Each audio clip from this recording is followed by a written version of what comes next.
love riding my bike. I love running. I don't care what they think about it. I love it. At that point, when I knew I was going to win, chills just went up and down my entire body. I don't believe there are any good or bad foods. Food is food. I still feel so passionate about getting that record that I'm like, I'm just going to do it. As an athlete, I was like, what's my story, or what's your story? What can you learn from it? And what can you teach people? Welcome to the Iron Women podcast. I'm Haley Chura. I'm joined by Alyssa Godesky. Alyssa, this is the final episode of the Iron Women podcast. I honestly intended to be a little tipsy for this show. If I had was a better planner, which has been one of my life problems, I would have had a glass of champagne or a high gravity beer here with me right now. But it is just the afternoon. I didn't get my workouts done early enough. So I have a San Pellegrino limonada. Not quite the same thing, but it's just going to have to do today. It's so funny because as I was grabbing a snack out of the refrigerator right before this, I saw like a few beers. I was like, I've actually never been drinking on the podcast with Haley for fun. And I'm like, maybe this is the day to cheers it. And I was like, oh no, I'm just still thirsty and drinking my noon like normal, right? But I'll toast to you tonight, Haley. We'll have a drink and yeah. Okay, that's fair. I know we just didn't quite plan a big finale show or anything, but it's been a wild 7 years. I mean, I don't know. Do you want to go down memory lane a little bit or should we not? So when I was thinking about, so I did write one thing that's sort of serious. I do want to read, but at some point, but when I was trying to think of memories, I was like, maybe I could compile my top 5 memories or something. And the only thing I kept coming to, Haley, and this is so bad, this has haunted me from the day it happened. The one memory that is that I'll never let myself live down. Do you know what it is? You don't even remember. This is how funny it is that it stands out in my mind. Okay, well, I have a couple things that I feel like I have done wrong. The time that I scheduled use for Mardini at 3 a.m. and then showed up on the wrong day. No, that's funny. That is funny. That should. When we got it eventually, and honestly, I became very proud. I became very proud of that episode. But okay, my second guess is Coeur d'Alene. That was a very painful one to record. Our before and after an Ironman episode. No, that's probably one of my favorites though. And I think the listeners really like that one. This is just one of those moments where, you know how we all have moments, and this is part of my bigger message for people in what I will say that the podcast has given me. It's about Haley and I have both messed up on this show. We both said things that make no sense, right? Everything has never been able to be edited out. That has haunted me, right? And I'm I can't believe I said it that way. Molokai? Or whatever. Yeah, is it Molokai? I said Malaki, I think, right? Yeah, you said Malaki. Yeah. That's still, it's front of my, I mean, it's been years, literally years since we've had that incident. And who was that interview? It was Susie Serpico. It was with Susie, right? Oh, that's right. Epic 5 when she did an Ironman on each of the 5 Hawaiian islands. And I was so tell me about Molokai. The Ironman on Malaki, and you guys just went silent, and you were and it's one of those things that I truly think it's one of those core memory moments where I'm because I said Malaki on air and I was able to just be Alyssa, everyone sees absurd mistakes. We're putting this out to all of our thousands of listeners.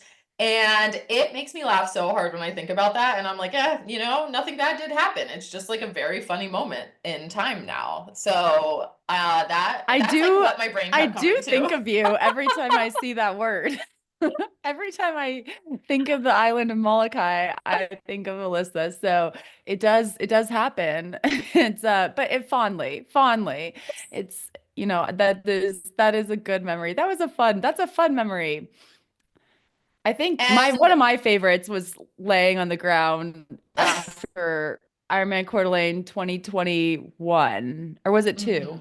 No, one. It was 21. 2021. 21, yeah. Very, very hot, very, very hot day. And we had made these plans to record afterwards. We both needed some time in the fetal position after we crossed that finish line.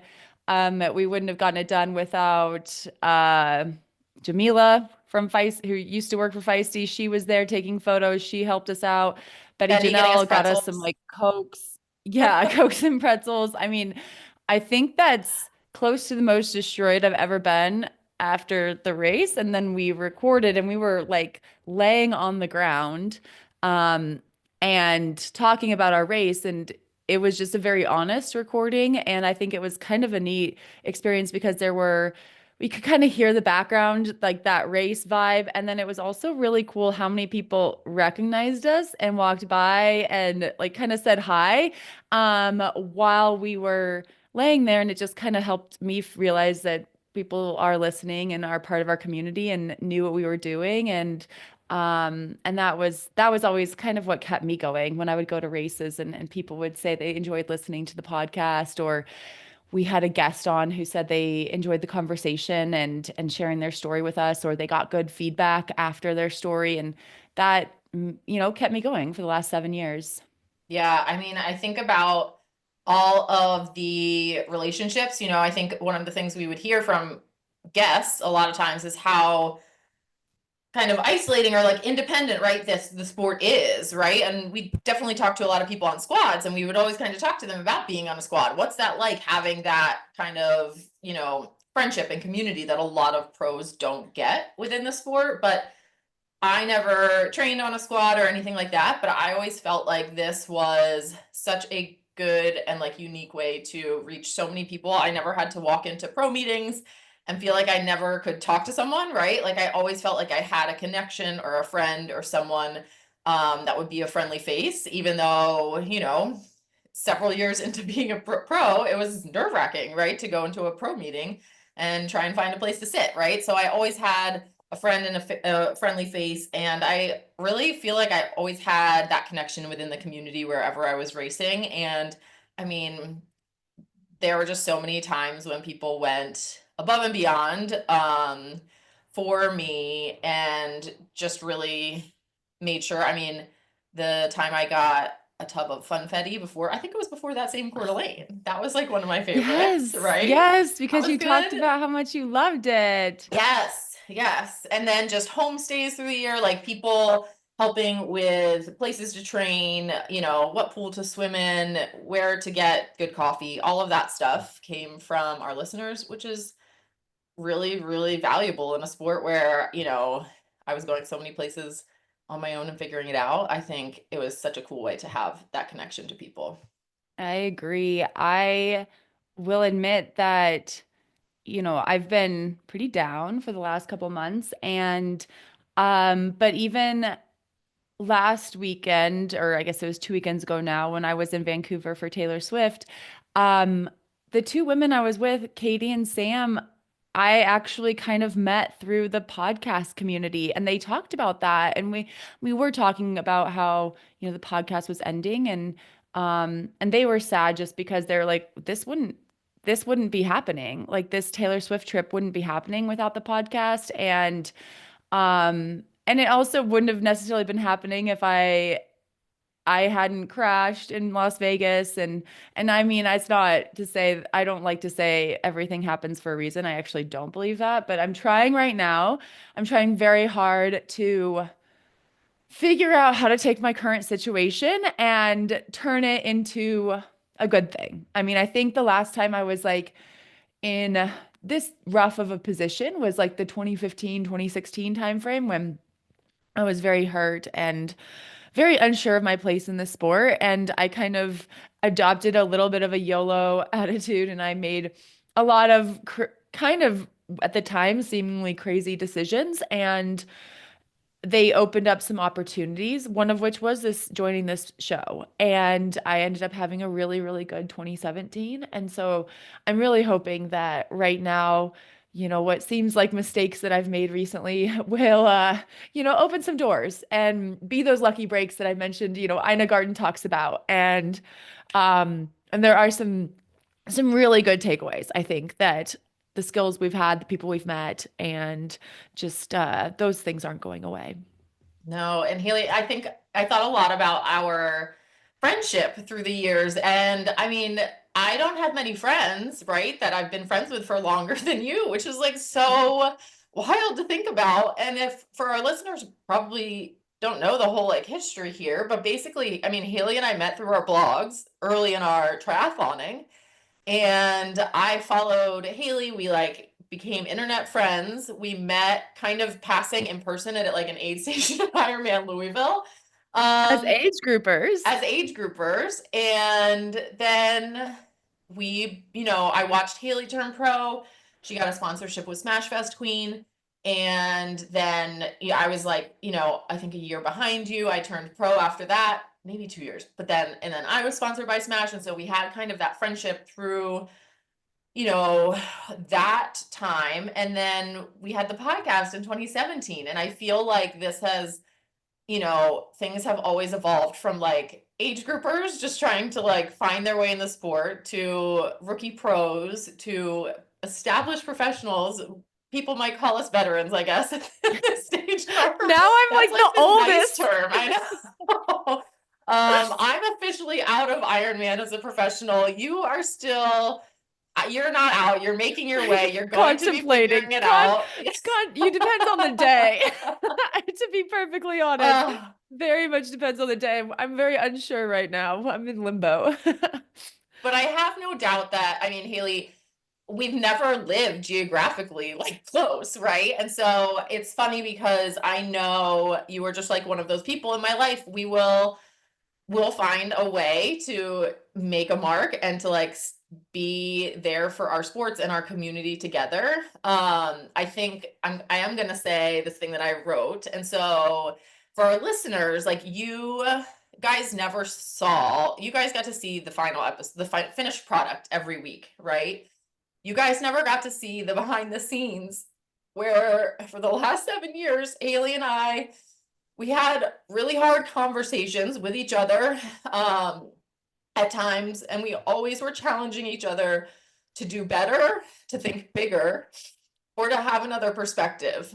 And we were doing that all the time. And that's something I will always be grateful for Haley for, because there's no other friend I have that will challenge me on the things that Haley will.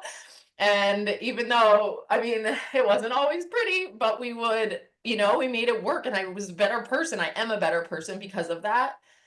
I had conversations on this podcast that stretched me way out of my comfort zone. And I walk away from these years having grown so much because of that. I have so much more confidence and a more open mind than I had 7 years ago. And that's like the best thing I think I could have at this part of my career, because as much as I feel like so many doors are closing for whatever reason, whether it's my injury or the podcast ending or whatever, I think having the ability to have conversations and feel strongly about like speaking up and advocating for what is right is something that will take me into the next phase. So thank you, Haley, for being the co-host who is always there for me year after year, helping me share stories, and most of all, helping elevate women's sport, because it's definitely a better place than when we were there 7 years ago.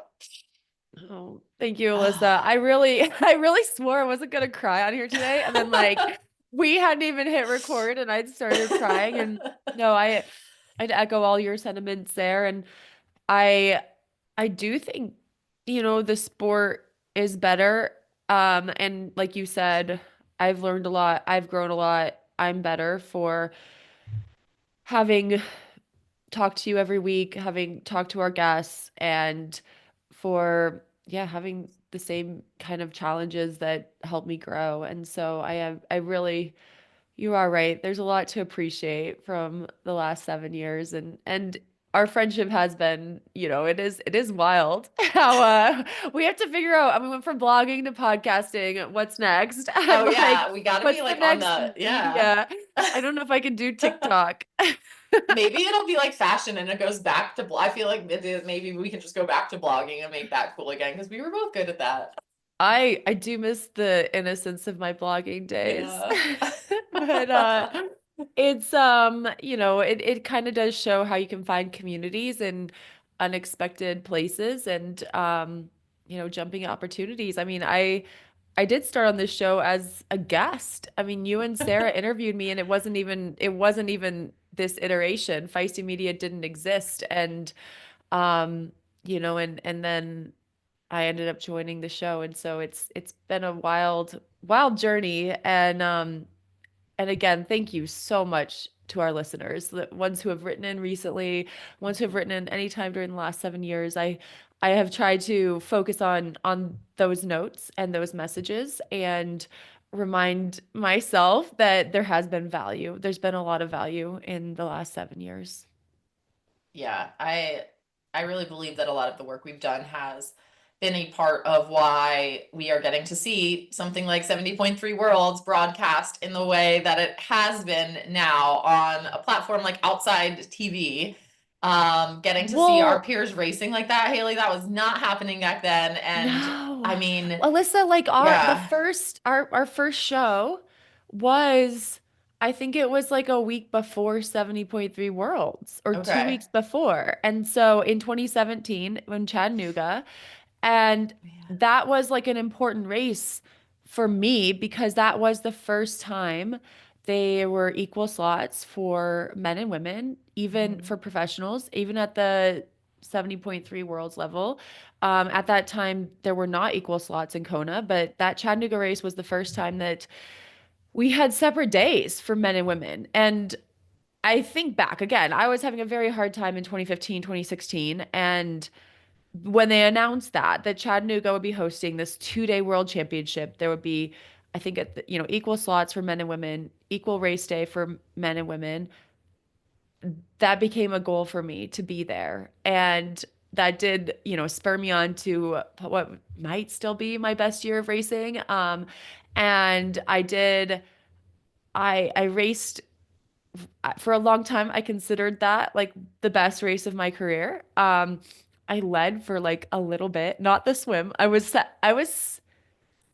Lauren Brandon led the swim. I was Okay. second out of the water. And then but I passed her on the like beginning of the climb on the bike and I led for a little bit and then Daniela Reef passed me. I always And remember this. I will remember this moment for the rest of my life because there were cameras on that, and I was in the very front of the race. Like, there are no men ahead of me. I was in the very front of the race, but also it's funny when you're in the front of the race, but the cameras are like focused behind you. Yeah, no one really thought I would stand in the front of the race. But you know, and she's like coming. But I did get past. But I had those like maybe minutes, like maybe 1 to 3 minutes of fame. I was second to the top of that climb and I finished ninth on the day, which I'm still really proud of that result. And I just think it did kind of catapult me into this position in the sport that I've been able to extend my career for 7 years. You know, initially when I started that 2017 season, I did think it was going to be my last as a professional. And 7 years later, I'm still here, you know, again, kind of at the bottom of the roller coaster, but hopefully maybe there's an upcoming. I don't know. I think there definitely will be, Haley. Before we talk a little bit more about 70.3 Worlds, we should also thank the women who have helped us through the years with the podcast, producing Ella Natishan, our producer, Lydia Russell, who is currently editing the podcast, Lindsay Glassford, who's edited in the past, Aaron Hamilton, who's edited in the past. Everyone has Taylor just Mahan Rudolph. Oh yeah, Taylor. Yeah. Oh man. She got us through the It's pandemic. That was a yeah. wild time. Yeah. And just yeah, everyone for their hard work. There is a lot that goes on behind the scenes with just making sure, you know, we have sponsors to keep happy and things like that, down to editing to make sure you don't hear all of the times that the internet goes out. Yes. And I mean, going back to kind of the point of my previous story was that when we started this, that was such a new and unique thing. And Mhm. then we've continued on to having equal slots for men and women pros in Kona, having separate days in Kona, definitely things that I never expected. And that has also kept me in the sport and kept me going because it was like, wow, like there is progress and the women are feeling valued. And I it's just been really cool to see, again, that helicopter in front of the first place woman and not trying to circle back. And I think that we've seen women become actual superstars in this sport. And we were almost everyone's first interview. And, now people have their own YouTube channels and they do That's so true. That's platforms. so funny. Yeah. Like women, even at the top, we're just not getting interviews at all. Right. We would interview women who had won like 10 races and had Yeah. never been interviewed. And so it's cool that maybe there isn't as big a need for the Iron Women podcast now. And and I've always thought of our mission statement was to bring more attention to women in endurance sports, especially professional triathletes. And I'm thankful for the women who have given us their stories and shared their stories. And hopefully, people are feeling like they have plenty of attention now. They're like, there's so much attention. Haley, did you end up watching? I have to admit that 70.3 Worlds, I did not do the due diligence to figure out exactly when in the United States on the East Coast I would be watching. And so I fell behind and I ended up having to play a quick game of replay on a lot of 70.3 Worlds. How much of the event did you catch? Oh, I watched every minute of it. Oh, good. Okay. Tell me all the good stuff. Well, I mean, the great thing was that it was like it started at 11 a.m. Friday here in Bozeman in Mountain Time. And so it was like midday Friday, which is kind of unique viewing time. And I think I caught most everything. It was really cool coverage. I mean, I thought like we got to see a lot of New Zealand. I think the only complaint I had was a little bit of the commentary of the swim. I thought they could have I'm watching Sarah Perez Sala lead this swim, and we're not talking about Sarah Perez Sala. That was the only thing, and talking about how incredible she is and how she was a guide in the Paralympics. Like she helped. That's a great story. Susanna Rodriguez win a gold medal this season, and now here she is leading the 70.3 Worlds. And I mean, there's just a few things like that, but I know that it is really hard. And after the race, Taylor talked about how rough the swim conditions were and how the sun was in their eyes. And I imagine the same thing was happening to the commentators. But I think it was really admirable to watch those women start the race. I just felt so proud of them and so inspired. I know how difficult that is, and many of them had traveled to the other side of the world. It's really late in the year. They've had long at the end of the season to travel to New Zealand for a race. Like there's a reason a lot of times people will be going there in February for Challenge Wanaka or Ironman New Zealand because it's like the beginning of your season, you're rested, you have the energy to do it, right? Going in December at the end of a long season where they've been racing nonstop is a big, big ask on everyone's like mental and physical energy. Yeah, and the race played out in a way like how we expected. Taylor Nib leading on the bike, getting a gap, but it also didn't. I mean, Kat Matthews' run was a thing of beauty. I mean, she was charging. I mean, you could see it. You could see the effort. She was running so fast, and there were some moments. I mean, the gap seemed big enough. Like Taylor's gap off the bike seemed insurmountable, but Kat gave it her best shot. And I mean, brought it down to 75 seconds, which is running a 1:15. And when we look at Kat's season, I mean, she started, I think, 4 Ironmans. I mean, she got DQ'd in Hamburg, and it's just like, I mean, 2 of those, Texas and Vitoria in Spain, second and Nice at the Ironman World Championships, and then second, I think, in her other 70.3 Pro Series race that she did second at this 70.3 World Championships. I mean, nearly a perfect Ironman Pro Series. And she raced the T100 series. That's what I was gonna say. I mean, and T100 finished races, yeah. fourth there, I think. I should have looked Yeah. that up for sure, but it's just like, I mean, that season is some, is legendary. We've seen athletes in the past kind of go for these like big wins in multiple distances. I think of like Julie Dibbins. I think it was like maybe 2010-ish time when she went for Kona 70.3 Worlds and Xterra. Mhm. And I think ended up not winning any of them, but No. she went for, I think she was third in Kona, maybe won Xterra and maybe 10th at 70.3 Worlds, and just showed like how difficult that is. And I mean, Kat's season was the closest I've seen to someone pulling off something incredibly legendary, and that was really fun to watch. Yeah, I did get to see the interview. I guess it was Matt Lieto, I'm assuming, on the ground interviewing Taylor Knibb too after her finish. And he was like, "So how, two world championships winning in a year?" And she's like, "3. Thank you very much." Right. But I mean, yeah, I mean, but you could see it. Like one of the first things she also said was like, "I'm ready for some rest," I mean, it's been a long season.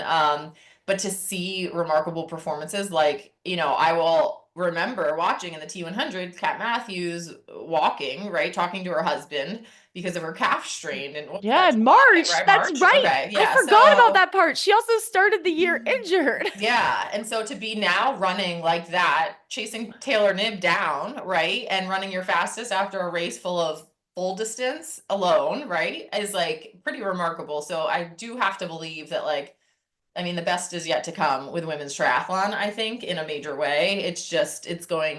We haven't seen the best yet, which is a lot to say when we're watching the likes of Taylor Knibb and Kat Matthews race like they are racing right now. Yeah, and Ash Gentle rounded out that podium, third place, a really strong run for her too. I mean, I think she didn't feel great coming off the bike, and showed her experience there. And even though it was her first 70.3 Worlds, which is hard to believe, she, showed how she was an experienced racer and gave herself time to come back around, and she did. And that's probably a lesson that we can all learn. There's plenty of us who come off that bike in certain races. I can think of a few of my own. And you are just like, oh my goodness, I can't do this. I can't do this. And it's why we train, why we do all those runs off the bike, even when it's not exactly what you want to be doing. Because you kind of learn to give yourself a shot, that it can come around. And seeing her come around was great. I thought Imogen Simmons in fourth place, another woman who, had a great T100 season, and also finished out. She's just so strong at 70.3 Worlds. I mean, we saw her in 2019 landing on the podium again last year, coming back from injury, and then fourth this year, just incredibly consistent at very high level races. And then Julie Duran in fifth, her first 70.3 Worlds after an incredible season, especially since July. Like I from know. July on, she just like hasn't really missed. I mean, the Olympics feels like so long ago, but I also imagine that being a national level team athlete, getting a silver medal at the Olympics comes with like a whole slew of national team level commitments that she's been also doing these past 6 months, right? And so in between that, she's still been racing and training clearly. And so, yeah, I mean, that's a nice way to kind of end that season for her. Yeah, Paula Finley in sixth, another woman raced so much this year, had such a big year, very consistent. And I know she's been really vocal on her podcast, That Triathlon Life podcast, which people should definitely check out if they, need something to fill the void. And just how tough it has been for her. Mhm. And she is very honest about, the ups and downs of sport. And Ellie Salthouse, incredible run for seventh. I thought the commentators were really commenting her out early, just saying that, she hasn't quite performed at world championships, and which I think Ellie's had some bad luck at some world championships. I can remember in Nice when she had a bike mechanical. I think she was like stuck in the small ring, like, which is not a race you want to be stuck in the small ring. I just remember watching her like spin at like 200 RPM, and I was like, oh my goodness. And so she's just had some bad luck, and like I think she might have had a little bit of a rough start to the day, and then did not give up and ran herself into the top 10, which is just super incredible. Carolina Poulet, your wild card or dark mare, first 70.3 world championship, definitely one to watch, coming in 8th.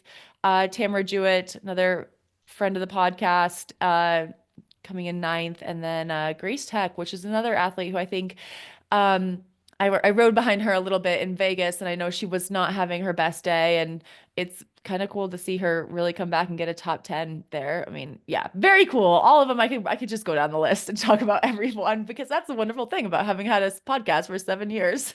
I know. It's just like, and it's just so funny because it's like we can go down the list and just remember the stories that they've told us throughout the years. And, I remember what race, you're so much better at the details than I am. What race was Grace in where the sprint finish at the very end? That was like one of her first kind of it was like Geelong 70.3. Right? Yeah. Yeah. It was like years and years ago with Nina Duran, Julie's sister. Oh, yeah.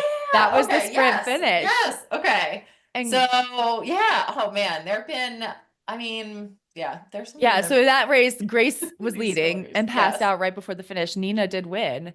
And, but both of them are still racing. I mean, everyone had kind of eyes on Grace then after that, of like, she knows how to put it all out there, right? And she like clearly has the caliber to be racing at that level. And then, I think it was like through those next couple seasons, she really had some breakout performances, and here she is now. It's awesome. Top 10 in the world.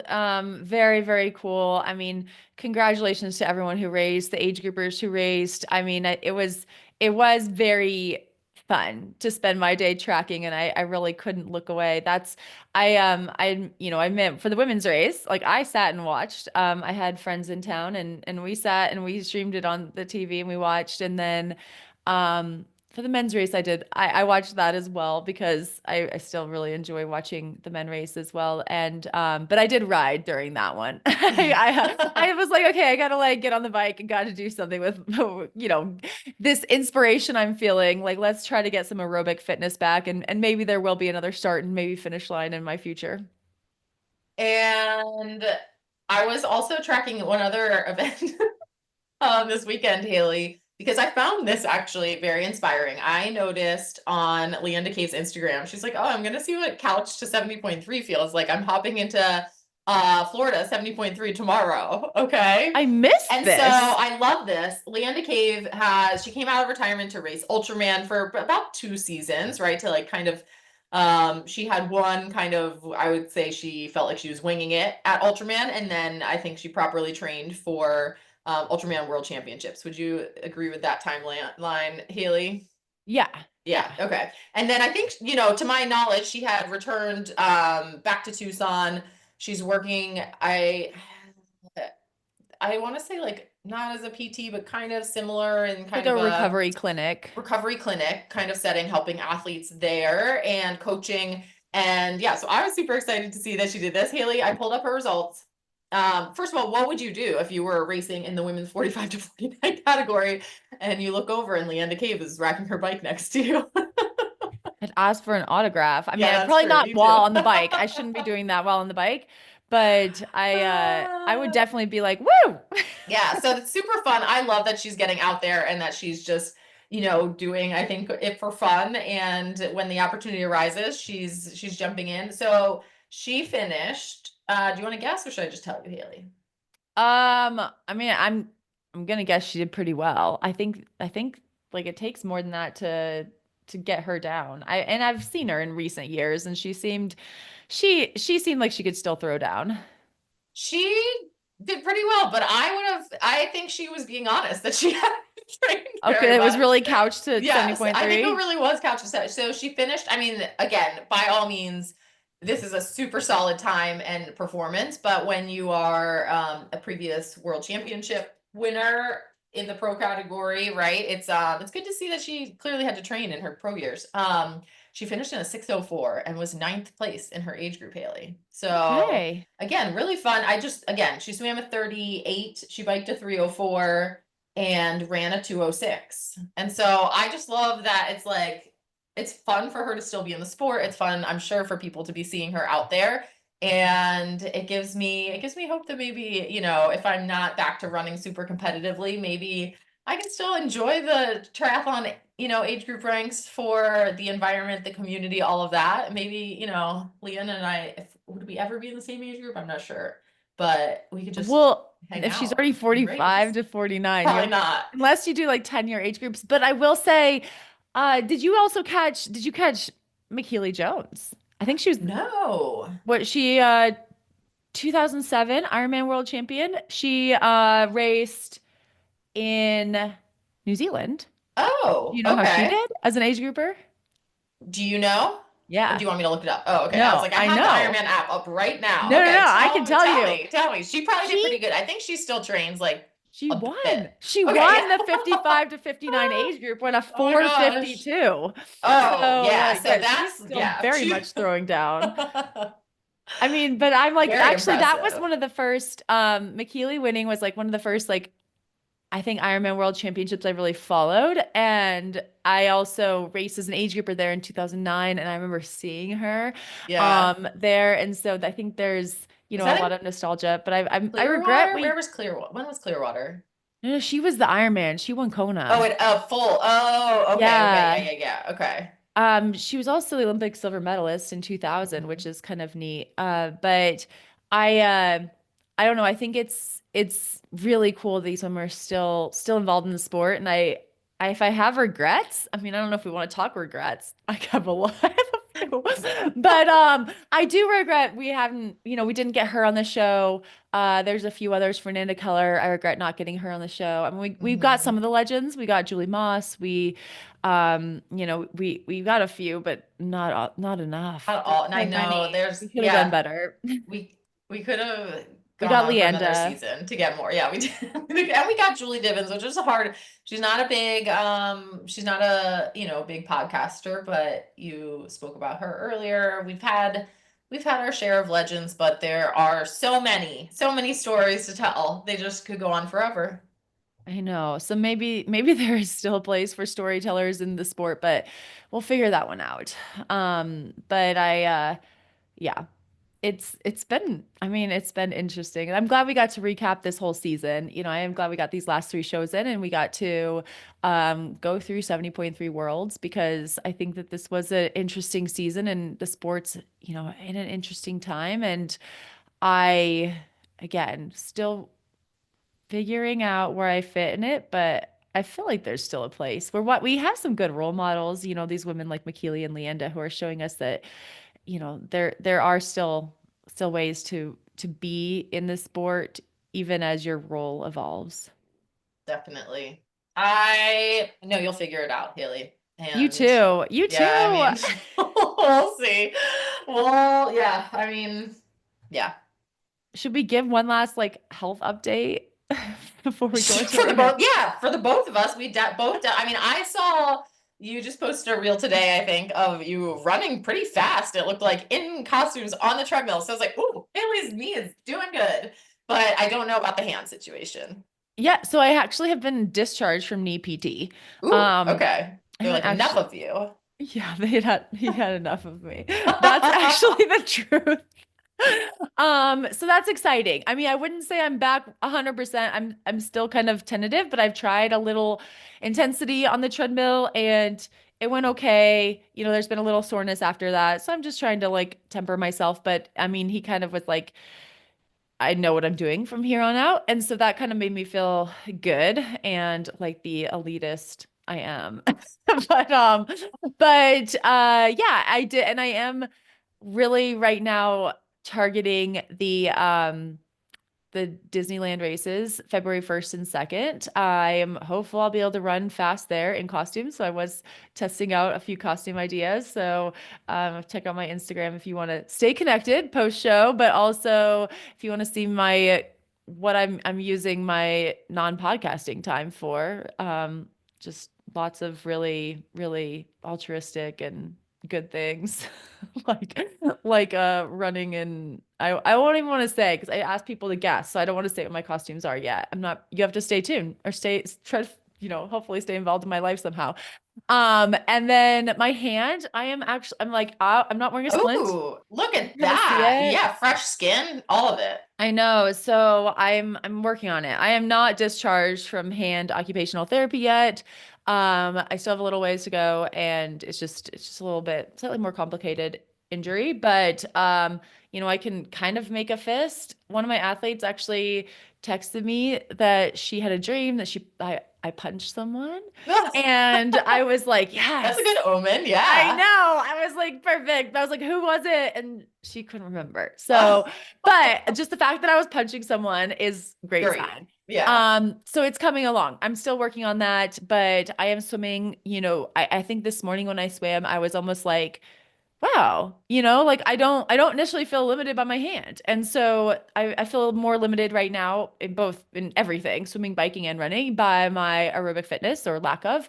And that's probably a best case scenario. That's, something I can work on. And so I will be doing that in the next couple months. And but it's kind of fun to have a few races on the calendar. I also might be jumping in a 4 miler for New Year's Eve. So Ooh, undecided nice. yet Yeah. on how hard I'm racing that. Kind of just taking one thing, but that's pretty soon. So Okay. I regret that I can't come back and talk about that, but I know. I will try to put that information out on another platform because again, now we have plenty of attention. So find me on Instagram, HaleyChura23, and I'll let you know if anything fun is happening in my world. But what about you? How is your knee? So my knee, I'm definitely not discharged from PT. I think I'm like instead paying the like retirement benefits for my PTs. Like they're just like, good.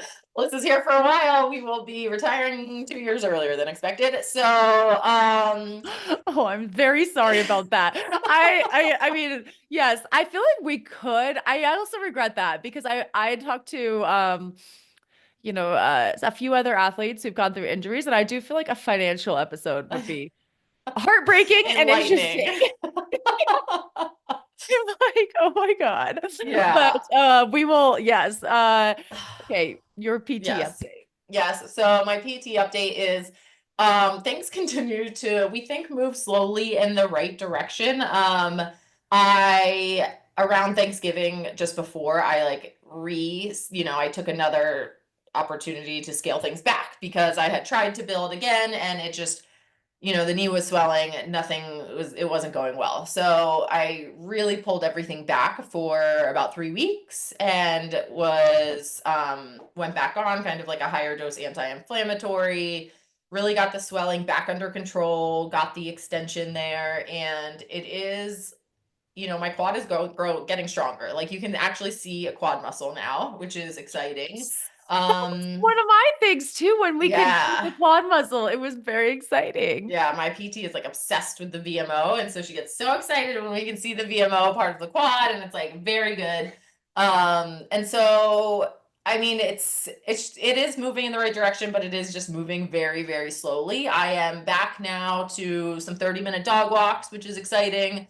30 minutes. That's big. 30 minutes walking I can do, and that's like going off without a hitch. I'm swimming. I can swim actually unlimited swimming in my endless pool. It's not my endless pool, the gym's endless pool. So swimming is actually, building well, and I'm able to be kicking now. I still can't push off of walls, hence my like future in the endless pool. Also follow me for endless pool tips if you want on Instagram. At Alyssa Godesky. Yes. And then I just was allowed to start trying to bike again. And so I can bike basically twice a week right now for like, and when I say bike, I'm saying like, most of it is spinning at like 80 to 100 watts. And then I'm doing like 4x4 minutes at 130 watts or something like that. Right. So like very, I'm not hitting anything high end, but it is good to like get my heart rate up, and to just like sit on a bike and be doing something that makes me feel like the athlete that I used to be is really nice. And that has been going better. And so I'm optimistic. I think that I'm just really trying to not have any timelines, which is just so impossible. I did do a 5-minute cross country ski as well. We got some really good snow the other week and I was like, can I go classic skiing? And she's like, you can go for 5 minutes. And I'm How like, does that feel? Is when you were like, oh, oh that's my enough. That's God. enough. Or Like, was it like surely this is she a doesn't lot of mean work to like get all this gear together and get the clothes on for 5 it minutes? totally is, but like it's one of those things that I can do with my dog Max, where he just has so much fun because he can like run around the field. And there is a really nice farm that's just a couple miles from my house, and they groom probably like 5 kilometers of cross country skiing trails, and it's all flat pretty much. And so, of course, in my head, I'm like, well, 5 minutes. She doesn't mean like 5 minutes. She means like I get a little warm up and then I do 5 minutes and then I can like cool down and do. She's like, no, 5 minutes means 5 minutes, Alyssa. But since it is so close, and it was kind of a good like mental health thing for me to get to do and bring Max out there, I just went. I will say I probably ended up being there like 8 or 10 minutes, but it was good. We're just honestly, I just recently started walking without limping, and so we just have to be really careful that like when I'm on the bike, I'm not favoring my right side. When I'm cross country skiing, I'm not favoring my right side, right? So I have to be very slow and deliberate with everything I'm doing, because we've learned my body is like really good at compensating now. And so I'll be like, yeah, sure, I can do that, and like not really realize that my right side is just carrying all of the load to do it and that sort of thing. So just kind of paving my brain and my like mind body connection for a lot of that is a huge work in progress. But I do think that hopefully I'll be seeing some kind of normalcy next year. And I still, so actually the spine race is coming up, Haley. So in January, the spine race is in the UK.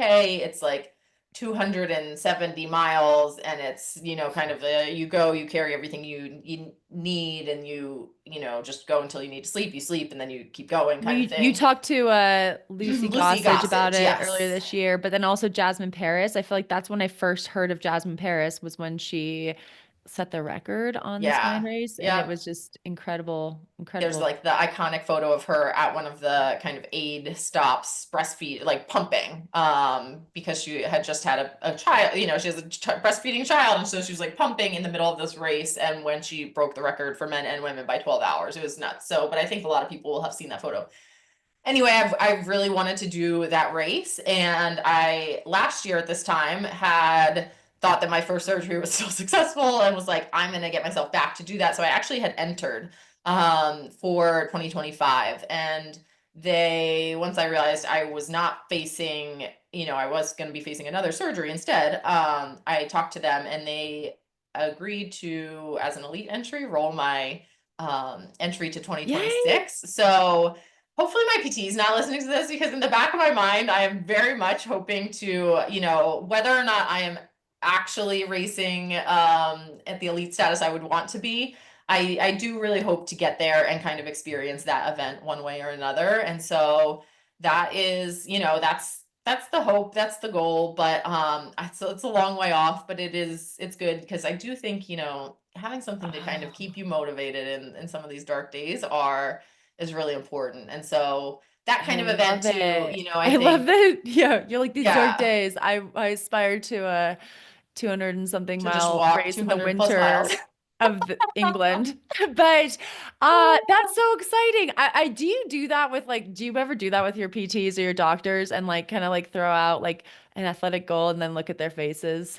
Oh yeah, I mean literally every time. Is it It's like like the other day she gave me, I was doing like something with the band on my ankles, and I was doing like basically like little tiny like sidestep it, not like monster walks with the band, but like a different kind of motion. I was like, oh yeah, this is gonna get, and I like stopped myself, and she's like, what were you saying? And I was like, I was just saying this is gonna get me ready for some skate skiing soon. And she was just like, oh my yeah. God. And I I mean, yeah, it's like, and I mean, my PTs are very patient with me, and I haven't worked with like high level athletes a lot. And so it is a different mentality than their typical clientele. And so I do think they've been very aware and respectful about that, but also definitely cautious with me because like given, I'm the mouse, what is it? The mouse that like eats a crumb and wants a cookie or something. Isn't that something? I like that. Yeah. See, my problem is that like my PTs and doctors, like I think they themselves are all pretty high level athletes. And so sometimes when I've said stuff and their reaction, and I'm like, oh no. Like this is someone who knows, who like Yeah, really that is different. knows. Yeah. And they think like I just caught them off guard and I'm like, shoot, overly ambitious in the wrong way, but I'm working on it. Like I will say my friend Erin, who was just here, she's a PT and she saw me swim and saw me run the treadmill and she thinks some of my goals are possible. So Okay. you Yeah. just have to shop around. You have to find someone who doesn't I treat know. you, Seriously. but also like knows you're crazy, but also like needed a free place to stay. She might have just been humoring me. Just kidding. But no, I think it's, it'll be very interesting, but I'm excited for you and I'm rooting for you. And even if I'm not there with your PT, but I'm sure they're learning a lot from you as you pay for their retirement. Oh, but that's exciting. The band walks are exciting for all areas of life. Yeah, band walks. I mean, some of the other, I was allowed to like get on my tippy toes and then like kind of come down on my heels as if I was like landing a jump the other day, but like there was no jump, but it was like toes to heels, right? And that Wow. was exciting too, because I was like, this is like, and she's like, why is it, my PT's so funny, she'll always be like, why is this exciting to you, And I'm like, because this is like something that like makes me feel like an act. Like there's been so many times in the past 14 months where I've been like, I just want to jump so bad. Like I just wish I could just like jump, right? Just like feel like an athlete, like jump and get that or like whatever. And it's like I can feel I am getting closer to that, which is amazing. But it is like also still far away. Yes, but time moves fast and the human body is amazing if you give it the love, attention, nutrition, everything that it needs. So that is what I'm telling myself and I'll pass that along to you as well. But this has been fun. I am definitely going to miss our updates, Alyssa. This is going to be, a weird new phase of life, but I'll have to keep up with you some other way. Maybe a phone. Is that what those things are for? Yeah, we are gonna we'll figure this one out, how we keep in touch and just maybe have slightly more private conversations. I guess, or we can just like go live on YouTube and see what happens. Maybe that is what's at. Maybe that is what it's at. Don't write into IronWomenPodcast@gmail.com. Actually, you can. Alyssa owns that. Yeah, that was the one thing we did right. You can write in there. Yeah, you can always find me there. It's like connected. I connected it to my actual inbox too, so it'll just keep coming to me. And That was smart. That was smart. But anyway, we there's still lots of ways to keep in touch with us and we'll figure things out into 2025. Before we get to our interview. Actually, maybe we should do this in the outro. In the outro, Okay. let's talk about resolutions. Ooh, okay. All right. We are ending the Iron Women podcast era in the same way we began, by sharing women's voices and stories and elevating them. And this week on Iron Women, you hear from Melanie Baumann. She's a pro triathlete who dabbles in just about everything. She was on a record-setting team for Race Across the West last summer. We are talking to her after a recent mountain bike crash when she was racing in South Africa, so she talks about that. We chat about balancing her adventurous activities with her pro triathlon racing career, as well as her approach as a coach in the sport. We did have a little bit of issues with her connection and then the battery life on our technology. So please bear with us with the slightly disjointed ending, but we did what we could. So you will hear from Melanie after a word from our sponsors.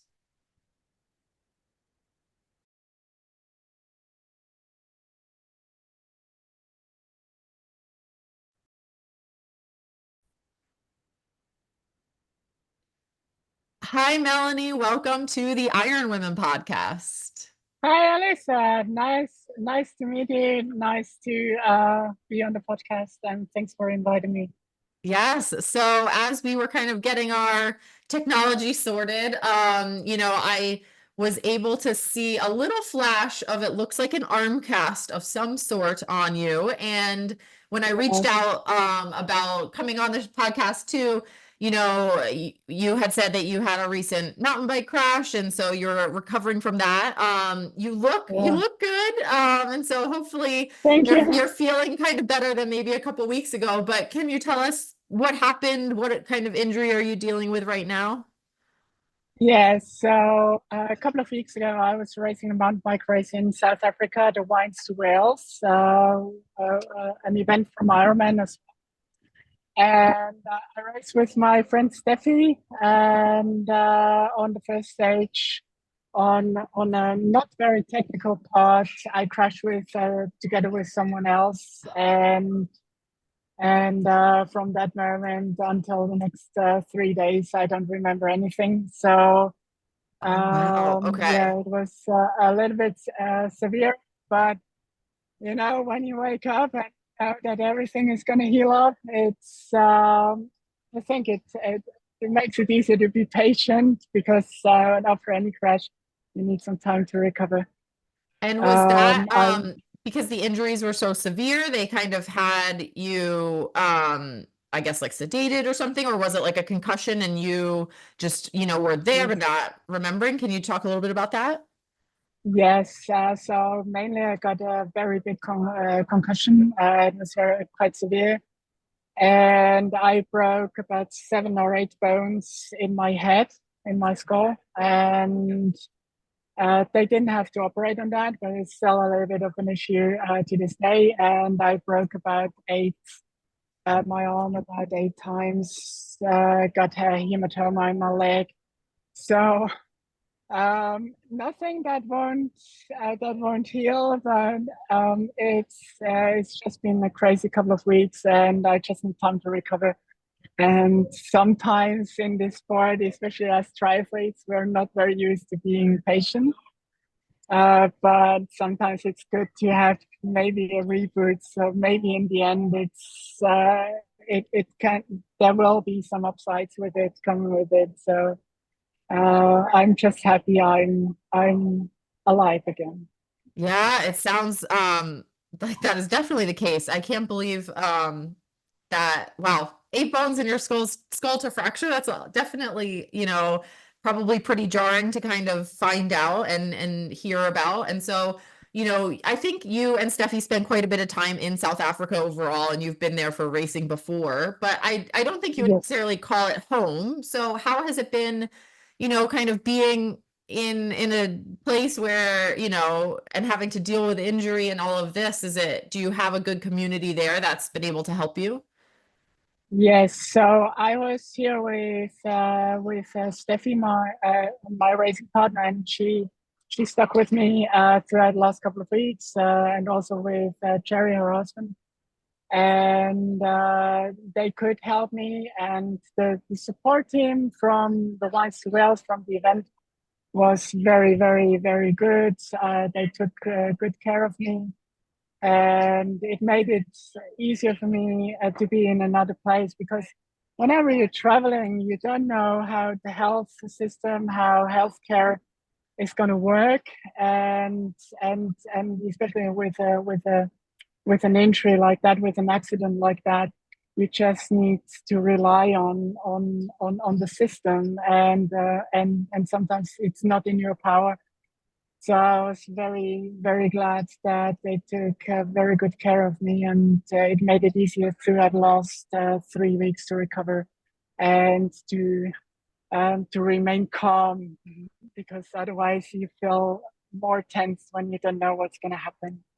Yeah, no, well, thinking about you and wishing you all the best as you continue. I'm sure the healing process won't be completely straightforward, but it sounds like you're at least on a good path. But Melanie, earlier this year, you actually have had quite a great year prior to this. I want to chat with you a little bit about your race at Race Across the West. And Yeah. so folks I think our regular listeners are probably pretty familiar with that concept, because I talked a lot about Race Across America this year because I was crew chief for a team that was out there racing this year. And so Okay.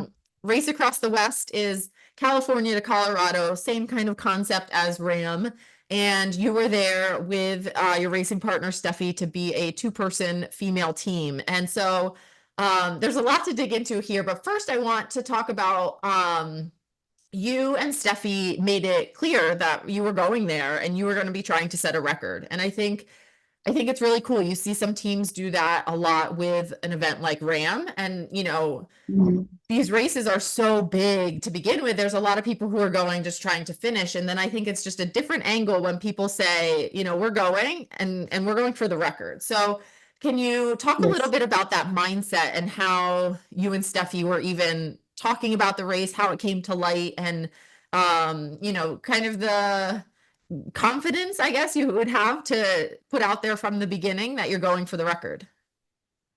Yes, so this idea started last year, and Steffi and I, we've known each other for so many years, and we've been competitors, we've become friends, we've become coaching partners, and we started coaching each other, and we could see with each other that we have different strengths. We know that we can both put some strength into a race like that, and that's where it come to where the idea came from.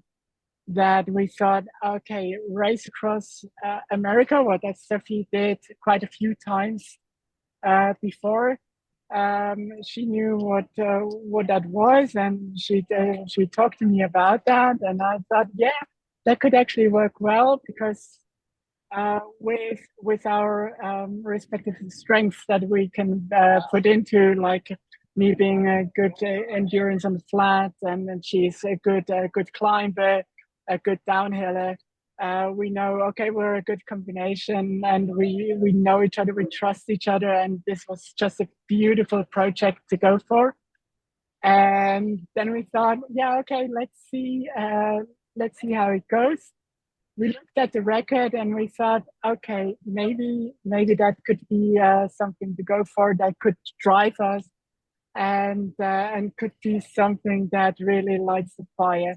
And that's what happened. Then we started planning. We were supposed to be two teams with her Steffi's husband Jerry and another friend as well. That didn't play out. So we got a little bit of a bigger support crew in the end, and we just knew, okay, we want to go for the record. We don't take it for granted, especially for myself, with not so much experience in ultra endurance racing. It was a little bit difficult to know, okay, how far, how confident should we be or not? And we said, okay, we need to be confident. We're not going to make it. And we started a race, and we just knew, okay, this is our time. Just go for it. And it worked out really well. We had a good strategy. We had the ability to adapt throughout the race, and we were just hopeful and confident that we could actually beat the record. Yes. And you definitely had to adapt throughout the race. I remember being out there as crew chief, and you know, you're kind of in tune with some of the other stories of teams and like what's going on. Yeah. And we heard about, you know, a moment where it was your crank, or it was Steffi's crank? It was your crank? It was mine. Yeah. Okay. So yeah, can you tell our listeners a little bit about that whole story and how you adapted, I guess, is like the simplified version, but yeah. Yes, it's such the nights where we tried to get some sleep. We had the longest shifts of about 3 hours, and Steffi got disrupted in her sleep. And throughout that night, I tried to make up for that. And in the morning, Steffi could actually get on the bike and work well. And then we tried to get on the 30 or 1 hour shifts, and as soon as we started,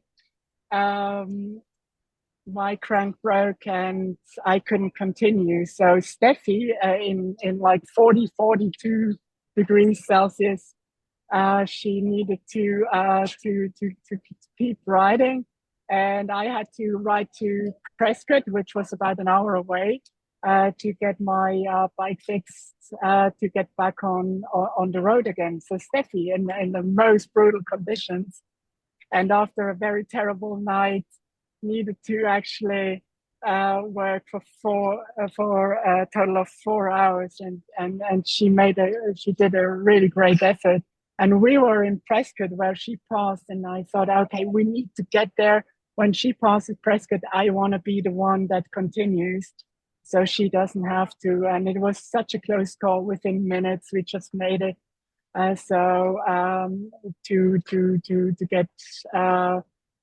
To get into a normal rhythm again. And we were just happy that we had a great shop in Prescott, the High Gear bike shop in Prescott. They did an amazing job, and it was a very big scare.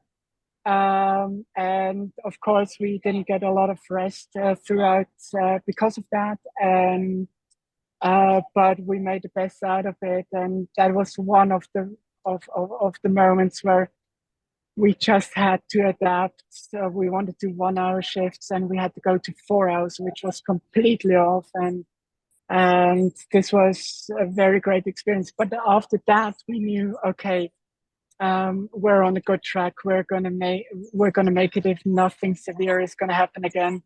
And it gave us not just a scare, but a lot of confidence coming out of that. Yeah, I was gonna say, you know, it sounds like once you probably knew the bike shop was going to be able to help you, and Yeah. you know, like probably until you were like on the roadside waiting to switch off again.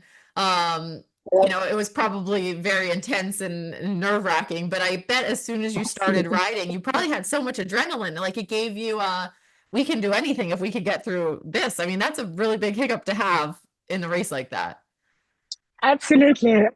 That's where we realized that we're just a great team. We raced the Cape Epic earlier this year as well in a 2-person team, and we just knew, okay, we got through this, and now it should just work out, and it gave us the confidence that we needed for the remaining 24 hours to come.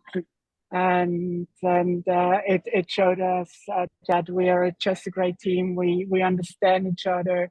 We're always so honest with each other when we're racing, and we can lift each other up. And this is what makes us just a great team. And you have to be a great team if you're going for something like Race Across the West, or even bigger, the Race Across America. And so this was a great story for us. And I have to ask, because you mentioned Steffi has great experience at Race Across America, was perhaps the record-setting Race Across the West a little test run for a future Race Across America 2-woman team attempt, or are you able to tell us if that could be in the works? Yes, it is really in our heads. We didn't do the Race Across the West because we wanted to go for the Race Across America at one point. So that was not our thought. It was the Race Across the West. That was our goal, and we just went for that. But then we finished, and we realized that the performance was really good, and we could really we could just we broke the record by quite a few hours. And I remember people telling us, congratulations, but don't you want to just continue and finish the Race Across America? And that's where it came to mind that, okay, maybe this is a great goal for us. We are planning for that. It's a big investment, not just financially, But financially, of course, it's a big investment, but you need to have a full focus on that as well. And if we're going for that, of course, a record is always in the back of our heads. So we're actually planning on that. We're trying to figure out um, if we can if we can work for that for 26 or 27 at the latest. So yes, it has to come to our minds, and Yeah, we yeah. So yes, that's it is super a goal. Yeah, exciting. Yeah, and I think that there yeah, will be yeah, a lot of people out there rooting for you. And yeah, I mean, with a race like that, you never know what can happen, but clearly you've shown that you're able to handle adversity as you go. So that would be exciting. And yes, Melanie, you are a professional triathlete, you know, in the official yeah. sense. And so triathlon, you know, race across the West. I'm curious kind of how you thought about that in the overall picture of your season as a pro. And so in the year before you raced a 70.3 in April, then two in May, and then you raced a 70.3 in June, just about like 10 days or less, I think, before, you know, Yes. heading out on Race Across the West. So how did you kind of think about that balanced with the structure of your year as a pro? Yes, so there are two different things that we tried. And one was on the mountain bike in March, and one was the race across the West in June. And the race across the West, we realized that because we're both triathletes. I'm still racing professionally, and and uh, and it was we thought about doing specific training for the race across the West. And at one point, we realized that the training we did for triathlon is actually working pretty well with what we're going to do at the race across the West, because it's not just the endurance part, but if you're in a two-person team, you can actually use what you're doing from triathlon, where you do structured training, where it is about high intensity at times, and you need to build that into your training. So the training wise, it worked really well. That's why we thought, okay, 3 days before the race across the West, we're gonna race the 70.3 in Boulder, and in the end, at least for me, it was the perfect preparation, because it was not just cycling. Because when you're on the bike all the time, it's very the training can get very gray, and with triathlon you get a very diverse kind of training, and that really helped us for the race across West. So it all fit really well, and I still believe, and we do still believe that triathlon training helped us in the pursuit of the race across the West. Yeah, absolutely. From what I saw out there, I think triathletes, especially Ironman triathletes, are well suited for kind of the intensities and, you know, just the aerobic volume that races like these require. I think Yes. yeah, Ironman training is a really good base for all of that kind of endurance stuff, and for people who can handle Yeah, sleep deprivation absolutely. also, right? It like Yeah, it's a good mix. So absolutely. you It know, it also means, of course, with racing professionally, I realized that you can't, in the end, if you do mountain biking, if you do ultra cycling, and if you do triathlon, it's it's a lot, and you need to be aware. And that's what I realized this year, that professional racing in triathlon gets more and more difficult if you put other focuses on as well in your racing calendar. So that's of course a question, after, especially after this year, I have to ask myself, okay, if I'm going to continue doing events like these, I need to be considerate of what I'm doing in triathlon as well. yeah, and so let's talk a little bit about that more, because I mean, you've been racing since as a pro, I think since 2018, maybe even earlier. And so you know, you've seen the sport evolve, you've raced a lot, and so you started to branch out with mountain biking and some other things. And I think, do you think you did that as a need to kind of break the monotony of so many years of Ironman type of training, or was it kind of putting feelers out to see, where else you could race at a high level? What was your initial, I guess, motivation for doing that? Yes, so after being in the sport for 15 some odd years, or almost two decades, it does give you some kind of change, and you feel like in triathlon, the risk is that you're getting in some kind of rut, and you feel like, okay, I need to change something. I need to do something different at one point. And that was the main thought of doing different things as well, and especially when you get to the mid 40s, and especially for women, it's very important to be able to adapt, to find new ways, even in training, that you try to reinvent yourself a little bit. Things are changing, and you need to just put a different focus once in a while, and you realize, okay, where are my strengths? What can I do at my age?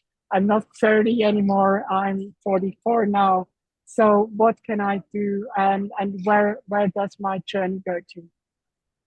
Yeah, and this is probably hard to think about too much in a state of being injured, which I can definitely relate to you there. Watching our like professional triathlete peers, right, get involved in T100 and the Ironman series, and the racing's getting faster, right?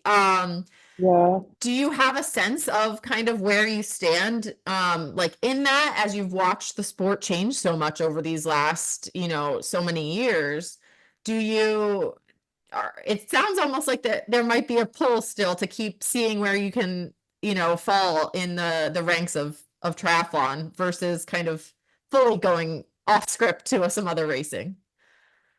Yes, so for me, it was always measure myself with the very best, no matter where I am. But I always try to be the best I can be. But I realized, of course, that throughout the last couple of years, things have changed, and for me to deal with, especially with someone being someone um, with two rather solid disciplines and one legal discipline, it makes it harder these days to actually perform on the professional level. But it's always been a very very big goal for me to see, okay, where do I stand within the programs, even if I get slaughtered in racing in some years. It was tough to digest. And last year it got a little bit better towards the end. But I always try to find some motivation to actually keep myself going. But of course, I know the sport has changed a lot, and it makes me, of course, if you know, okay, if you think that if you can perform better in the future, then you're going for it. But if you know, okay, it's not leading anywhere, you need to maybe adjust your goals of where you start, or maybe you put a different focus on something that you actually enjoy, where you enjoy racing, and where you just enjoy putting the best effort out there. Yeah. Do you think that your relationship with Steffi as a friend and a racing partner has helped kind of keep you maybe more motivated in these last few years? I mean, it seems like the two of you have so much fun, like traveling Yes. and racing and doing, all sorts of events. And then now are you actually coaching together, or how does that dynamic happen? Yes. So as we've known each other for a long time, it's been a lot about, so we're coaching each other. We come from different backgrounds, and we try to make each other better. Well, And we talk a lot about stuff, and we try to find solutions for anything. We're both coaches individually, and for us, with different backgrounds, with different approaches, sometimes it makes it easier for us to actually improve as coaches and athletes as well. And that's where we just realized, okay, well, it's just interesting when we are training together, when we go out for rides, when we try to build the sessions to learn from each other. And this is what it makes training as well, and the whole experience in sports so much more worth it if you're in a team and you just enjoy it. And we try to get that knowledge that we gain from each other to our athletes as well. So it's been very rewarding and much more fun if you're in a team. Yeah, the collaboration aspect, and then I think especially finding other women to collaborate with is so rewarding. You know, in maybe later stages of racing, but also coaching. And I think actually my coach Hillary and I have talked to Steffi a lot about Race Across America. She's super kind in giving us some intel and some of her experiences there. And so can you talk a little bit about that aspect of female coaching? I think on your Instagram, you talk a little bit about female specific coaching. And I think people hear that and sometimes think, you know, menstrual cycles and doing that around, you know, around women's bodies and things like that. But can you talk about how you approach coaching, you know, women specifically for some endurance events? Yes, it's very important for us to understand that with women, it's just a different kind of cycle. And I'm not talking about just the menstrual cycle, but just about how the body proceeds throughout the month. While men are very, very flat sometimes, where they can train very similar every day. We feel like for women, it's very important to understand that in the first part of your cycle or in the second part, or throughout different stages in your cycle, you have to be considerate of that. And it means that in some ways you don't do any high intensity stuff in another way. At another time, you focus more on high intensity, and in other times you focus more on endurance and less on high impacting your body. And this is very important to understand that just women work differently. They need a different attention, because up until this point, it's always been training methodologies have always been just about the men, and studies have always been about men. And these last couple of years, it's been come to people's attention that women work differently, and it needs to be addressed if you want to perform at your very best for a longer time. And that's what we try to implement in our training. That's what we try to coach our athletes as well, to understand that, especially when you're in an environment with a lot of men, you need to be aware that as a woman, you need to train a little bit differently. And because it can get women stressed if they're training in a male environment. So we try to get women into teams. We try to get women training together. So we do women specific training camps as well. And next year we're gonna try to build up a squad with just women, because we try to get women into an environment where they can actually get the best out of their everyday training. And Melanie, I think in your, you know, early on in your pro career, you were training under Tri-Sutto, and I think Yes. Elizabeth Kenyon, was she your coach there? Is that correct? Yes, Lisbeth Christensen. Yes. Yeah. And so, you know, when you think about Brett Sutton, maybe a lot of people don't think about female specific coaching, right? They think more kind of old school and almost that maybe flat kind of approach, right? Of this is kind of the training. Did you find that training under him, is that training part of why you realized like, hey, maybe I need something different, or like I kind of thrive around more women or anything like that? Yeah. I did learn that I thrive better in a female environment when I'm training with female athletes. But especially with Brett, he is one of those coaches who understands the athlete. He doesn't always talk about every athlete being different, but he sees every athlete as an individual, and that's what I learned training with him.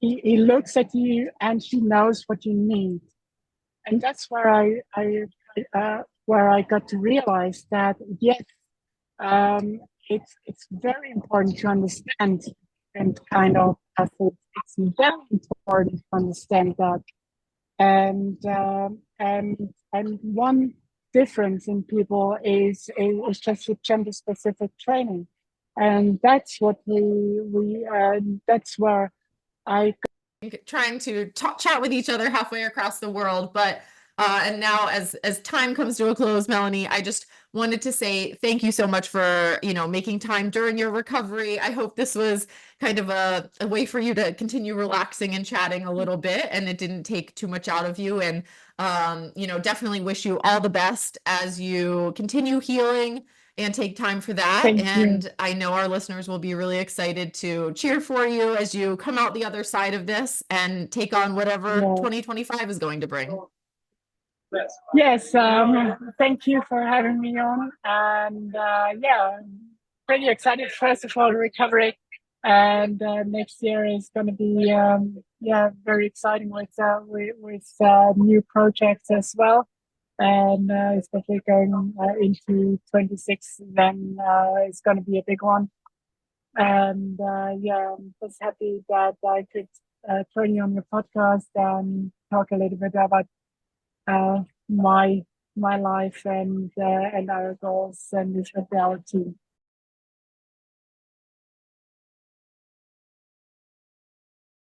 Thanks so much to Melanie for coming on the show, and we wish you all the best with your recovery and rehab for a strong 2025 season.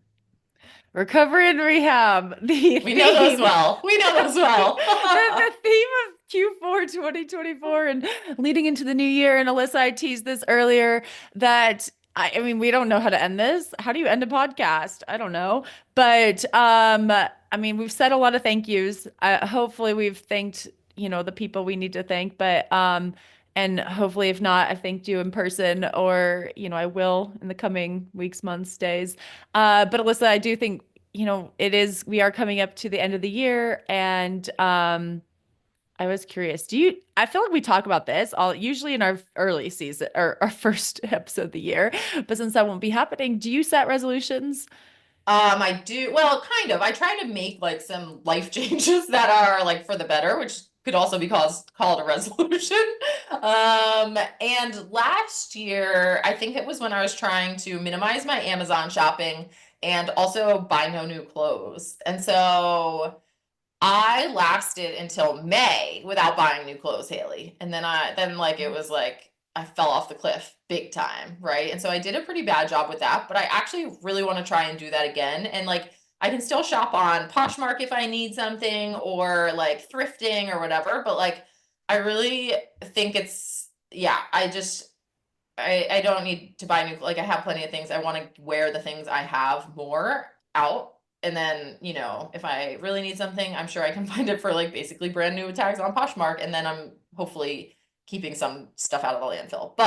And then my Amazon thing, I actually did very well. And I think I might continue with this too, is just like reducing my Amazon shopping more locally and trying to do that.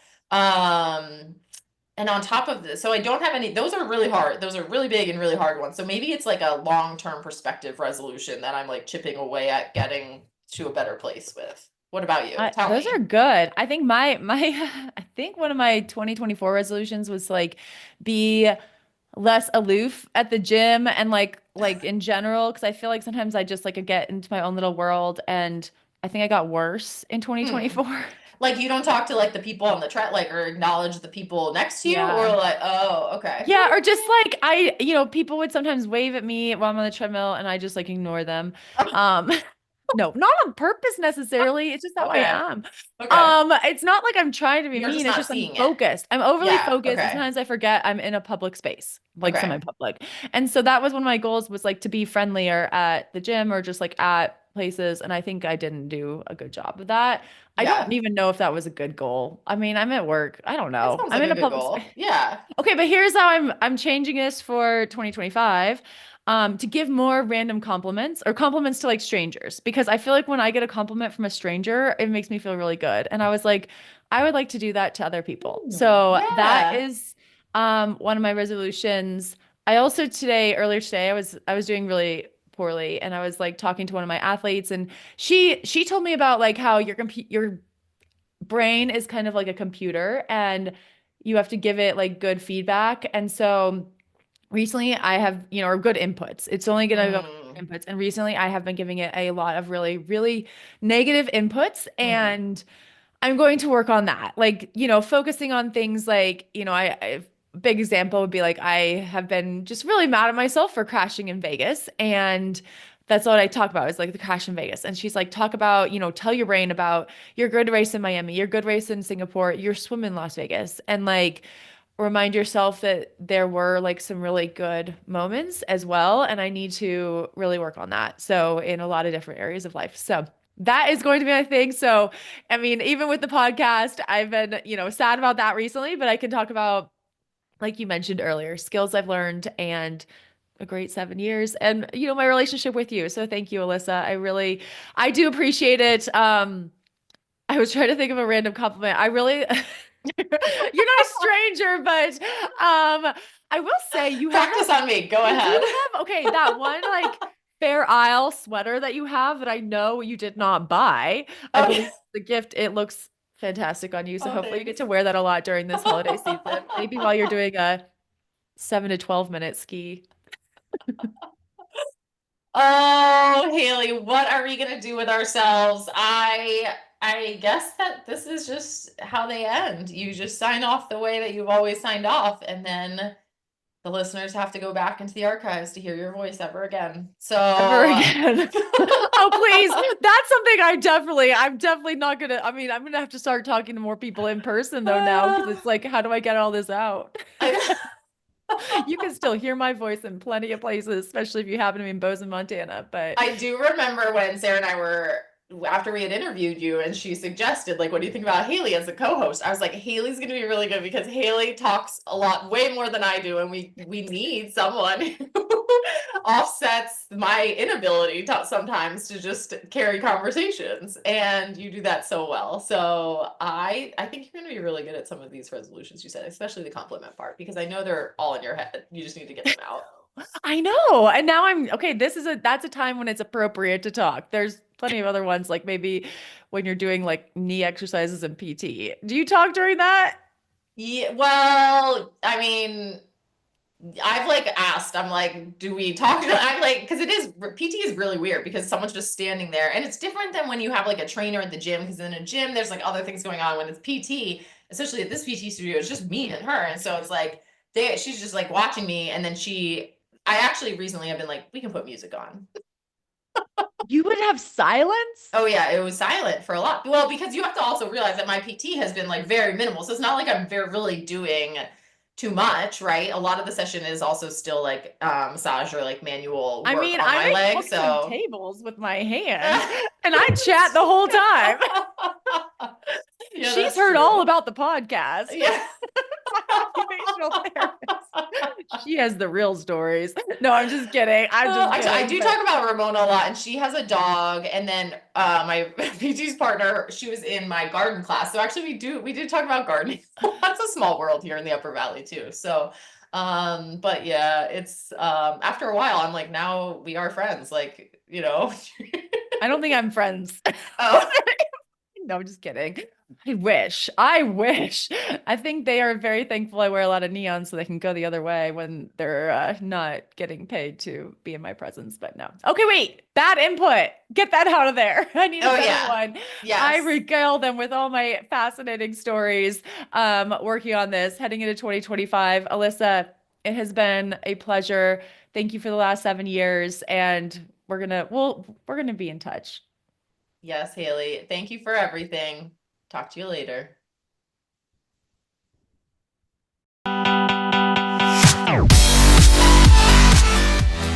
You've been listening to the Iron Women podcast hosted by Haley Chura and Alyssa Godesky. Iron Women is a production of Feisty Media and is edited by Lydia Russell and produced by Ella Natitian. Head to livefeisty.com to find more podcasts, stories, and fresh perspectives. Thanks for listening.